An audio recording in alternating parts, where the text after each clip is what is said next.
Okay, so let's look at translation now.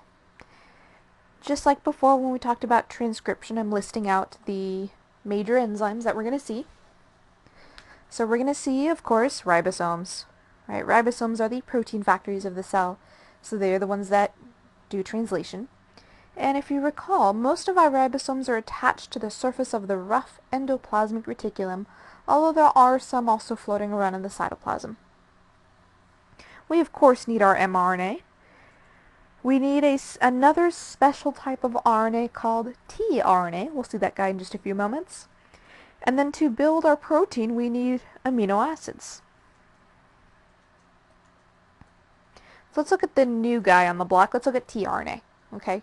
And right here, this image on the left, this is if you took tRNA and you squished them flat, a two-dimensional image of tRNA. tRNA is made of RNA, alright?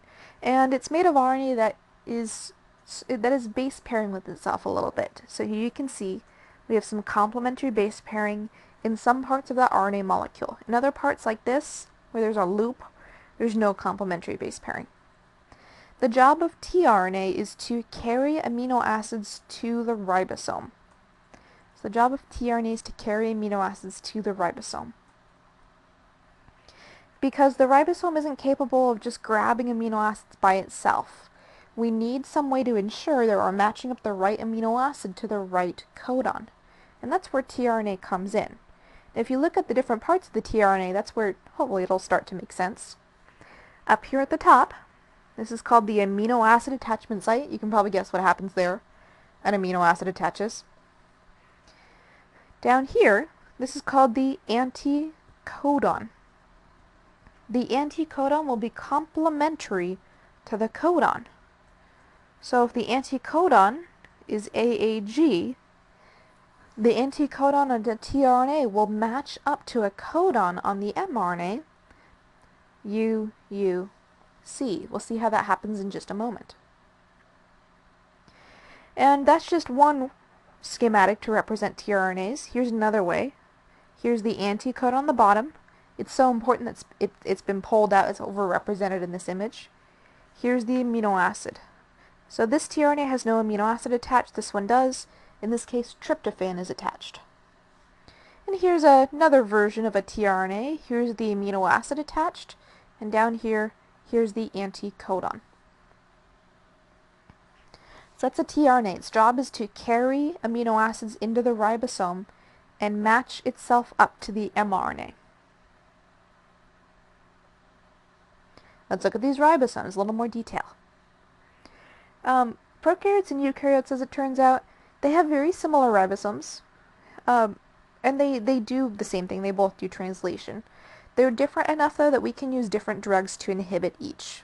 For this purpose, though, for the rest of translation here, we're going to treat them like they do the exact same thing, though. So let's look at the structure of a ribosome. There's a large subunit. There's a small subunit. And there's 4 active sites. There's 4 active sites. Ribosome, remember, it kind of acts like an enzyme. Therefore, it has active sites. And those active sites are called the E site, the P site, the A site, and there's another one in the small subunit, it's not shown in this image, called the mRNA groove. So, let me kind of draw this in different way. Remember when we first looked at ribosomes, we said they kind of looked like hamburger buns? That's a really crappy hamburger bun. Jeez. Let's try this again. There we go. Slightly more appetizing. All we need are some sesame seeds. Okay. And I don't know if you remember, but we did say that there were 3 catalytic sites, E, P, and A. And then the bottom, our mRNA binding groove. So at this mRNA binding groove, that's where mRNA attaches. In E, P, and A, that's where our tRNAs will come in, and I'm going to draw a tRNA that looks something like this. Here's the anticodon down there, and here's the amino acid attachment site up there. So what's going to happen is my tRNAs are going to come in and slot themselves into one of these sites, E, P, or A. And then I'm going to take my mRNA, I'm going to match up the anticodon on the tRNA with the codon on the mRNA. So when you talk about translation and the role of ribosomes, ribosomes are just sort of the house where all of this takes place. It's the mRNA and the tRNA that are doing the work. The ribosomes just supply the space and some of the energy to create bonds. So notice that I've put my tRNA into the A site. The A site is where tRNAs initially attach. The P site is where peptide bonds are formed. So what's going to happen in this next step is I'm going to bring another tRNA in here. And let me draw one on the E site while I'm at it. I'm going to have 3 tRNAs all next to each other. I'm showing this, by the way, partway through translation. And I'm going to these little balls are amino acids that I just drew in dark red. The ribosome is what's going to create the bond between amino acids, that peptide bond. So P is right where the peptide bond is created by the ribosome. E site, on the other hand, E stands for exit. That's where those tRNAs let go of their amino acids and they are kicked out of the ribosome. So let me actually do this real quick. Let me insert a slide. And let me draw on this. Okay, so let me draw my ribosome.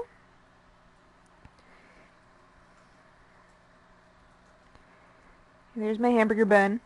I'm going to draw this in a couple different stages.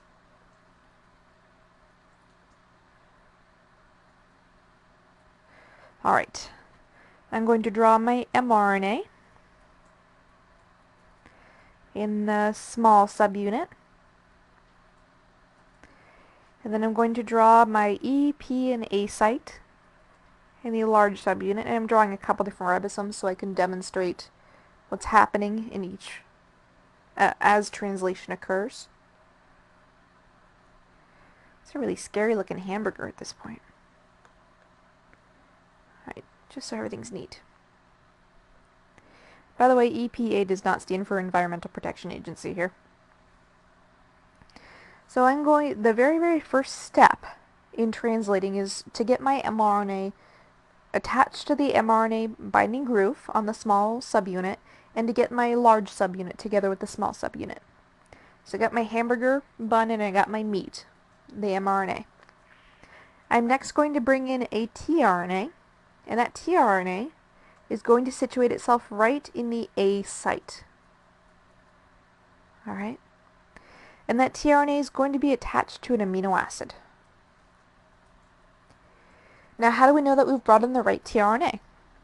Well, it's all based on the pairing between the codon and the anticodon. So as an example, on my mRNA, if I have the codon AUG, I don't know if you remember, but that was our start codon. That's where we start translation with that. On the anticodon on my tRNA, I'm going to have complementary nucleotides. I'm going to have to squish them in here. I'm going to have UAC. So I have to do codon-anticodon base pairing between my tRNA and my mRNA, and that's how I know which amino acid to bring in. And because I'm just starting translation, I'm always going to have an AUG as the start. I'm always going to have a UAC on my tRNA. I'm always going to have the same amino acid.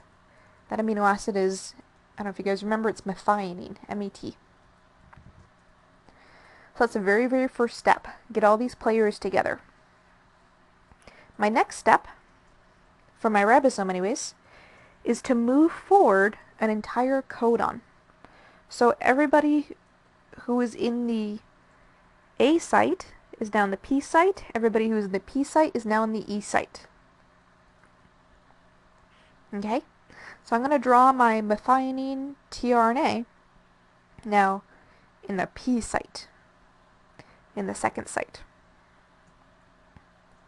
Okay, so here is UAC. Let me draw his methionine. Alright, oops, too far. And I'm going to draw the new codon in the A site. Let's just do GCA. Keep it simple here. So I have a GCA codon exposed in the A site of the ribosome. That means I'm going to bring in a tRNA with an anticodon CGU. And that tRNA carrying the anticodon CGU will be carrying a particular amino acid. I don't know off the top of my head which one it is. We're just going to say generic amino acid. We could look it up on our codon table, of course, but I'm lazy. So our next step for our ribosome then is to move forward, you guessed it, yet another codon. Everybody who was in the P site goes to the E site. Everybody who was in the A site goes to the P site. Now in that process of moving, my ribosome will also create a peptide bond between these two amino acids. My ribosome will create a peptide bond between those two amino acids, between methionine and whatever the next one is. So I'm going to take my tRNA that was former in the P site and put them in the E site. I'm going to take my tRNA that was former in the A site and put them in the P site. Gotta keep track of my E's, P's, and A's. At this point, my original tRNA that was attached to methionine is going to be detached. Oops, still going too far. Okay, there we go. And now I have space to bring in yet another tRNA. Let's say that the next tRNA was CCU. Or the next tRNA, the next codon was CCU. I'm going to bring in a tRNA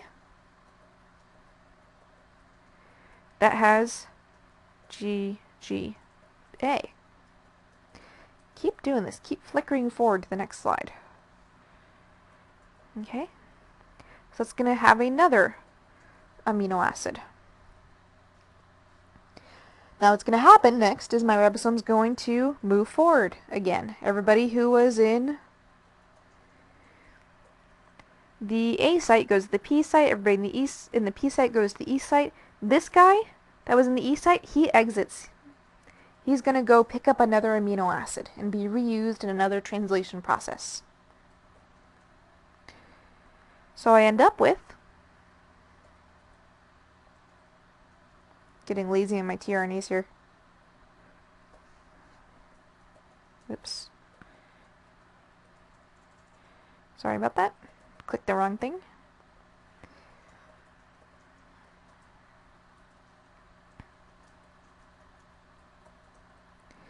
Alright, I end up here. The wrong slide, there we go. I end up here with yet another codon exposed. Let's say UAA now. Okay. I end up here with another codon exposed. And another tRNA comes in base pairs. So I keep doing this and I keep growing my polypeptide chain. And I'll keep doing this until it's probably about 300 amino acids on average. So how do I end this process then? In order to end the process, I have to have a stop codon come into the A site. And conveniently, look, I have a stop codon right there. Okay, so we're going to imagine that this protein is much bigger than it actually is. And I'm going to demonstrate what happens when we stop. So a stop codon enters the A site. And as soon as that stop codon enters, instead of bringing in another tRNA, we bring in a special protein called a release factor. The release factor causes the large ribosomal subunit to fall apart from the small ribosomal subunit. the mRNA falls apart, and the mRNA will be reused until it's too chewed up to be used. Our protein is released, and our tRNAs are released. Our protein's going to fold, and our tRNAs are going to go be regenerated with more amino acids. So I'm going to come back to the antibiotics in just a sec. So again, here's what happens in translation. Right, a ribosome binds to the mRNA. A special initiator tRNA comes along, binds to the A site, and that initiator tRNA will have, I have a mistake here. It will have the anticodon UAC to pair with the codon AUG on mRNA, and that first tRNA will always have methionine. Again, let me draw a large ribosome subunit here. So what's going to happen next is the ribosome is going to move forward an entire codon. It's called translocation. So that tRNA that was in the A site will move to the P site, and anything else that was in the P site will move to the E site. Anything in the E site would have exited. Now, because we just started, there's nothing in the E and P site. But what we do get is we expose a new codon on the A site. A new tRNA can now enter the A site, do codon-anticodon base pairing, and add on another amino acid. So this right here is what we're representing. This is already partway through the process. So here we have a tRNA in the P site. So the ribosome is already translocated here. Notice that we're doing codon-anticodon base pairing right there. And that tRNA carries methionine. We're going to bring in a new tRNA that has the anticodon CAU. It pairs with GUA. We're going to create a peptide bond between the two, and then we're going to translocate forward again. All right. So this guy will get into the E site next. So that first tRNA is in the E site. Oop, I skipped forward. So we're at step 6. Ribosome translocates along. That first tRNA that carried the methionine is now in the E site. That second tRNA that came in is now in the P site. A new A site is exposed. So that's what's happening right here. We're going to eject that first tRNA that carried the methionine because he's in the E site. We kick him out. We're going to bring in a new tRNA into the A site and do codon-anticodon base pairing. As soon as we do that, our ribosome will translocate forward again. So going back. Alright. So that was step 7 and step 8. That methionine tRNA was ejected. That very first tRNA was ejected. And step 8, our ribosome creates a new peptide bond. In the next step, we translocate forward again. Our first new tRNA, the second one that we added after the methionine tRNA, is in the E site. We eject him. That's the second new tRNA is in the P site. The A site is exposed again. This is a cycle, isn't it? So this cycle continues until we get one of these 3 stop codons, UGA, UAA, or UAG, entering the A site. And that causes the ribosome to fall apart. Unfortunately, I don't have any images of this. I could not find an image from our textbook publisher, which is kind of stinky, but what are you going to do? So at that point, you are done with translation.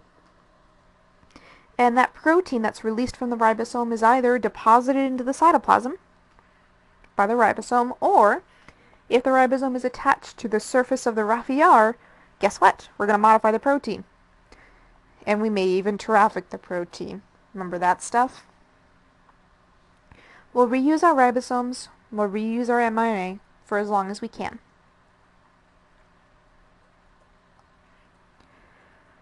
So this is just kind of for your own, I guess, perusal if you would like. This is a cool listing of all the drugs that can act on protein or RNA synthesis. So these right here, these are actually all antibiotics. Maybe you've heard of some of these, tetracycline, Right? Tetracycline blocks binding of tRNAs. Don't worry about the amino acid part. It blocks binding of tRNAs to the A side of the ribosome. We know what that is now, don't we? So tetracycline prevents translation. Here's the alpha amanitin that we had talked about. It blocks mRNA synthesis by binding to RNA polymerase. It's an inhibitor of RNA polymerase. So, again, you don't have to know anything from this. This is just cool to look at.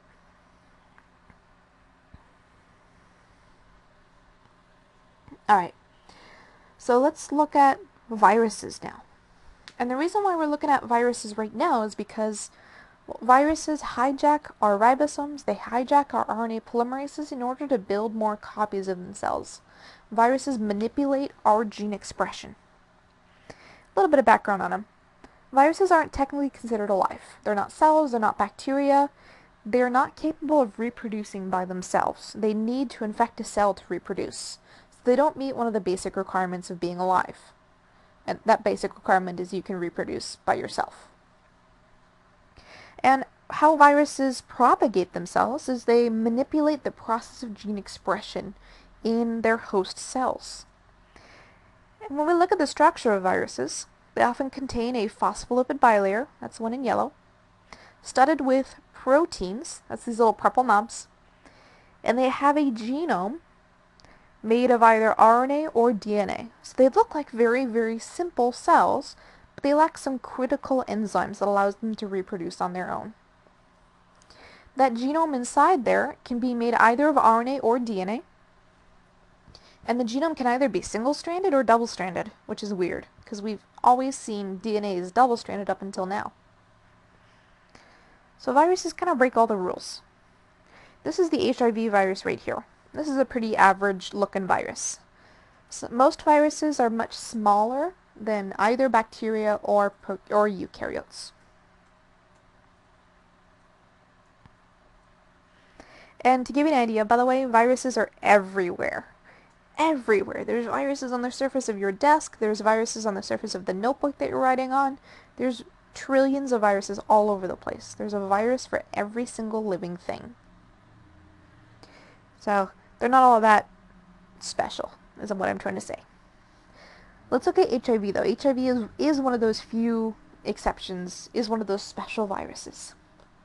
And HIV is a single-stranded RNA virus. Its genome is a single strand of RNA. And it causes what's called AIDS, acquired immunodeficiency syndrome. HIV is the cause, AIDS is the result. And the symptoms of AIDS there can be a lot of different symptoms. What HIV does is it kills your white blood cells, and it takes out most of your immune system. So because you have no immune system with active HIV infection and with AIDS, you get sick very easily, very, very easily. You get a lot of weird infections that people with healthy immune systems wouldn't normally get. And you also get cancer very easily. One of the main jobs of our immune system is to wipe out cells that are becoming cancerous. So there's a lot of different symptoms with AIDS infection. Now, when you're first infected with HIV, though, you don't get AIDS right off the bat. So initially HIV infection often is you just feel like you have the flu, or it's even asymptomatic. You don't feel anything. And it'll take years, almost a decade sometimes, for HIV to start really damaging your immune system to the point where you start exhibiting the symptoms of AIDS. So let's look at how HIV gets inside our cells. And I have a picture here. There we go. Let me draw it on the outside, actually. So let me draw the HIV virus. Alright, the HIV virus is pretty tiny compared to our cells. So this actually isn't all that far out of scale here. On the surface of our cells, we have particular receptors. So let me draw some receptors. These receptors are called CD4 receptors. Oops, CD4. And these receptors are really only on the surface of our white blood cells. Remember way back when, different cells have different types of receptors. Now CD4 also has a smaller receptor right next to it that it also uses. This smaller receptor is called a co-receptor. It's called CCR5. And there's other receptors for CD4 besides CCR5, but we're just going to focus on CCR5. So HIV, what it does to infect you is it binds to the CD4 and CCR5 receptors using the proteins on its surface. So these little knobs right here, these are actually glycoproteins. Remember, a glycoprotein is a combination of protein and carbohydrate. So glycoprotein GP. And scientists got creative when they named that glycoprotein. They called it GP120.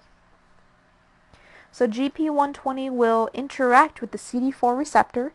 GP120 just happens to be the right shape to trigger the activity of the CD4-CCR5 receptor complex. And when this receptor complex is triggered, the cell will actually phagocytose the virus. So let me draw an HIV virus down here. This guy's going to be in red.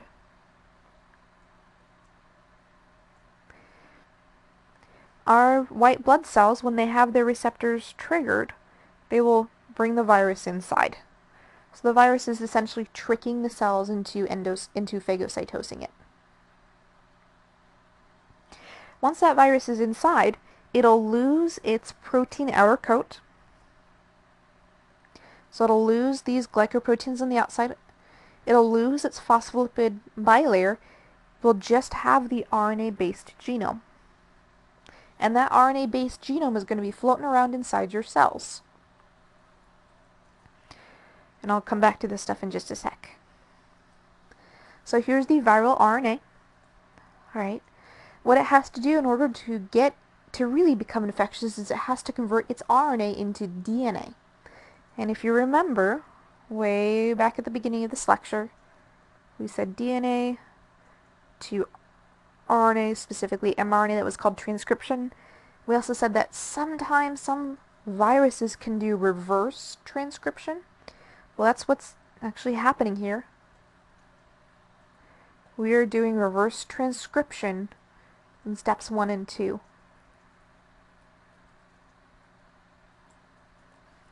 So HIV will reverse transcribe its genome, and then it will integrate its genome into your cells. It'll insert itself right in between some of your genes. And there it will sit, sometimes for years, quiescent, quiet. It'll divide with your cells, and your cells won't know that it's there. So HIV's DNA integrates into your nucleus after it's converted its RNA-based genome into DNA using reverse transcription. And actually the enzyme that does reverse transcription is, it's called reverse transcriptase. Now there's an interesting implication, actually, behind here really quick. This CCR5 receptor is not totally necessary for CD4 to work. So we can delete out the CCR5 receptor and our white blood cells will be totally fine. So the idea is if we lose the CCR5 receptor, we won't lose the function of our immune system, but we will become mostly immune to HIV infection. And yes, there are people who do not have a CCR5 receptor who are immune to HIV infection, and they are otherwise totally normal. In fact, it's about 10% of Northern Europeans who have a CCR5 deletion mutation.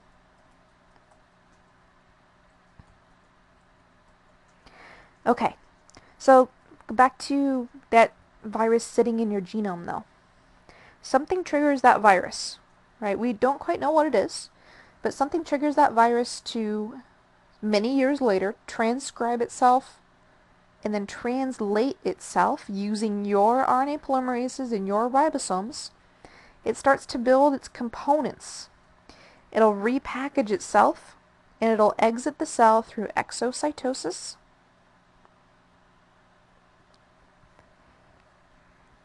Alright, so HIV begins to express its genes, it builds the proteins that form its virus, it exocytoses once it's built, And when it exocytoses, it takes a chunk of the white blood cell with it. It takes a chunk of the plasma membrane.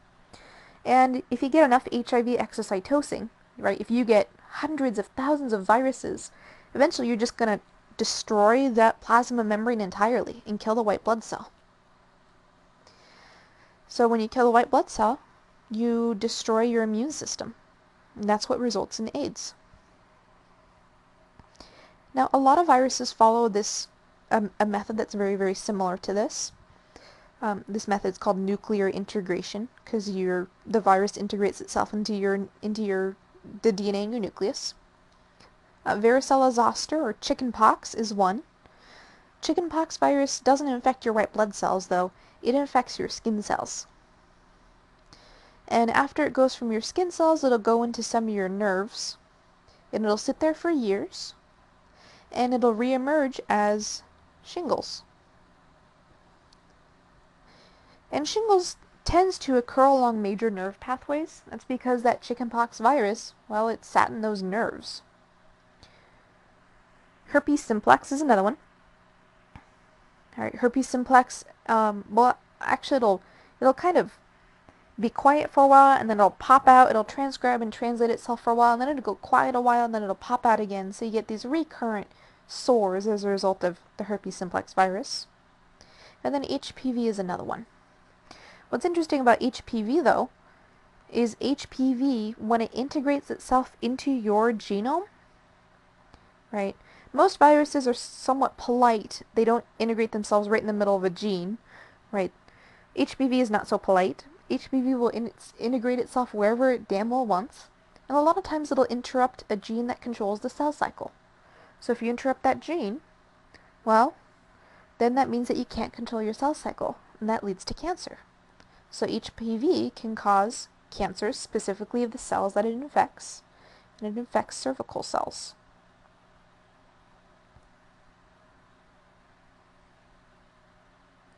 So that's it, actually.